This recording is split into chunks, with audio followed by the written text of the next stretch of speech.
You probably already know by now, but our No to NATO, No to War event in central London on 25th of February has been cancelled for the second time. The miscreant this time is Conway Hall in Red Lion Square, the so-called Ethical Society. They sent us an email of cancellation 15 minutes before making a public statement, and the two should be compared and contrasted. The wording of their public statement and the wording of their email to us show the Ethical Society to be, well, somewhat economical with the ethical actuality. They say in their letter to us, readily available, published by us online, that the unprecedented onslaught of intimidation, unprecedented by us in recent times, they say, was the reason that they have had to cancel. And so fascism triumphs. You would have thought that an ethical society would have felt, well, a moral compunction to stand up to what may, after all, be only a few hundred trolls with a few hundred accounts each. But they have not done so. They took a lot of money from us for the booking of Conway Hall. Obviously, all of that will have to be returned, but we'll be suing them in the small claims court for any other damages that we believe we can establish that we have suffered. For me personally, it's no skin off my nose. I have plenty of platforms reaching far more people than would fit into the Conway Hall. Like this video, for example, which will be seen by many, many thousands of people. In any case, you know, my race is almost run. I'm confident about my place in things, about the fights I've fought, the words I've spoken and written, the stands that I have taken. But ponder this. At that meeting in Conway Hall were to be speaking two former British ambassadors. Their excellencies have been banned by the Ethical Society at Conway Hall.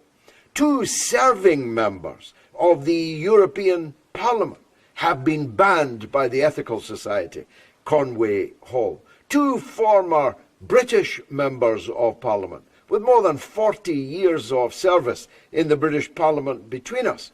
The Vice President of the Train Drivers Union, Aslev, Low-Key, the popular entertainer, and many, many others have all been banned because of an unprecedented onslaught of intimidation by online trolls. And this is where it begins to concern you. Even if you don't support me, like me, you may hate me, but you have to understand this.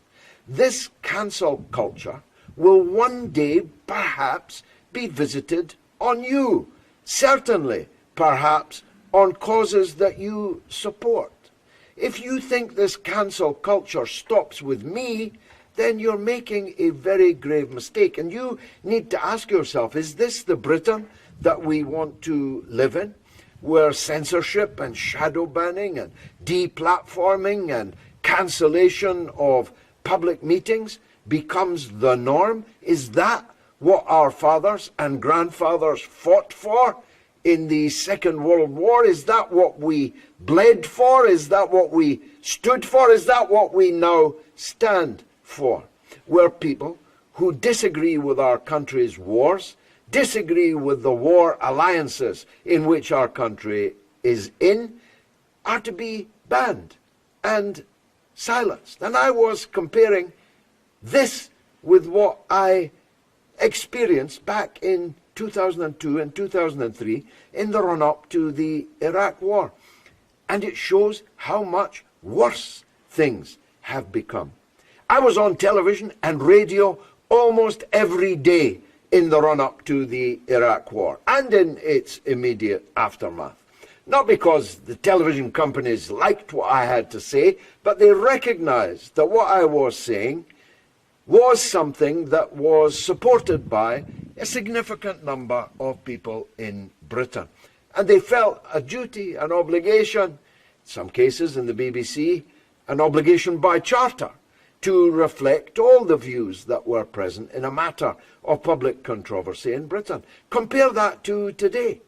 Nobody who opposes NATO, nobody who demands an end to the Iraq war, the Ukraine war rather, nobody who demands the end of this endless pouring of weapons and petrol onto the flames in Ukraine can get a hearing.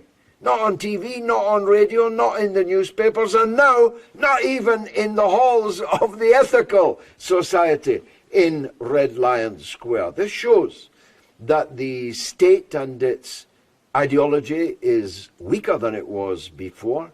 It could tolerate dissent and opposition, calling it democracy and freedom in the past, but it cannot any longer do so. The old world is dying. It's Gramsci's birthday, after all. The new world is struggling to be born. We do live in the time of monsters. You've gone quietly into this good night. I'm sorry to put it so bluntly to you.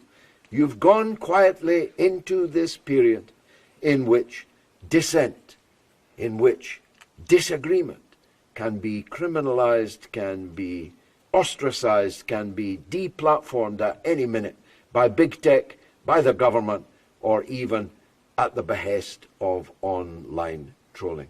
We have lost this battle of Red Lion Square, but we will win the war. Of that I am certain. Fascism will be defeated, and soon.